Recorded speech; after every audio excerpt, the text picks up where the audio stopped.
Let's travel back to 1989, where Batman is the biggest movie of the summer and merchandising is everywhere. A huge merchandising effort is going on.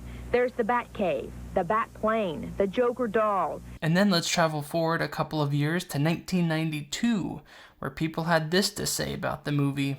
I thought the first movie with Nicholson and Keaton and those guys was amazing. The second one, I didn't like the second one as much. I thought it got really dark. I just didn't enjoy it as much. This comic book, Batman 89, continues the story of those two movies. They had the writer of those two movies come back. His name is Sam Hamm. He writes the story. And they have Joe Quinones, I believe that's how you say it. Please correct me if I'm wrong. Come in and do the artwork, the fantastic artwork that you guys are about to see. This story starts on Halloween, where there are of course more tricks than treats. Harvey Dent is proposing to Barbara Gordon when the city quickly descends into chaos from dudes dressed as clowns. Dent goes to Bruce Wayne the following morning, asking him to help fund the police to go behind Gordon's back and take down Batman, as Dent believes that Batman is the cause of these goons making a mess of the city. Bruce Wayne of course declines, as Gordon is one of his longtime friends and, spoiler, because he is Batman, you moron. And that is the main setup of the story. Dent utilizes the National Guard to lock down Gotham and put it under a curfew and wage war against the Batman. At the end, there's a nice setup of another hero as we discover that not all people in Gotham who do bad things are doing it for bad reasons. It is really awesome to return to this world and see these characters again. The characters feel like they haven't aged a single day. Sometimes when rebooting older works, the characters can feel different or just not quite the same. However, here the characters feel exactly who they were when we left them in Batman Returns, or in the case of Harvey Dent, in the first Batman movie. Something I would love to mention here is the characterization that we get from Harvey Dent. We obviously didn't get very much from him in Batman. However, here we see him do some pretty honestly typical Harvey Dent stuff that of course is leading to some things. However, there are some really nice nuancy things about his origin and his past.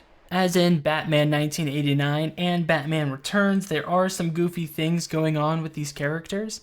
I think it's silly to have Dent and Barbara Gordon be a thing, let alone have them engaged. That's not something we've really seen in Batman lore before. However, that's sort of what Sam Hamm does, is he takes these things that exist in this world and tie them together so that there's more overlapping of characters and things come together in a nice, neat little bow by the end. It happened in the original movies, and it continues to work here. Another thing I absolutely love in this comic book is how the characters talk. Their dialogue is so utterly perfect.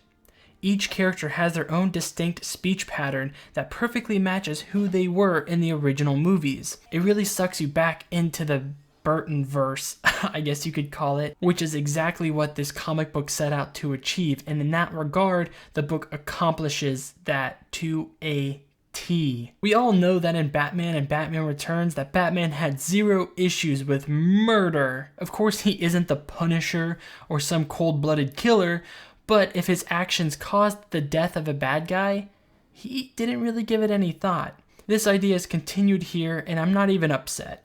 It plants the story in good old-fashioned Golden Age Batman. There is no deeper ethical or moral issue plaguing Batman's mind. Also, this is one of the biggest things about this comic book. I absolutely love how far the artist goes to recreate this world. The characters resemble their movie counterparts superbly well here. He even went as far as to draw Bruce standing the exact same way Michael Keaton stood all of the time as Bruce Wayne. Perfection at its finest. My only real issue with the art is that I wish we could see more of Gotham City's architecture. Each panel here is so focused on the characters that we don't really get too good of a look at the city that these characters inhabit. Gotham City's Dark Deco architecture in those movies were such a huge factor of its long-lasting effect that resonated with audiences, and I really hope that we can see more of it in later issues. Overall, I love this comic, and I can't wait to see more.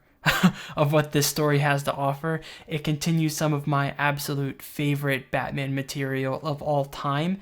And if you guys like Batman 1989 or Batman Returns 1992, I really cannot recommend this book enough.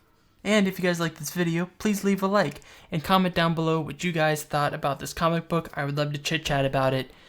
Thanks so much for watching.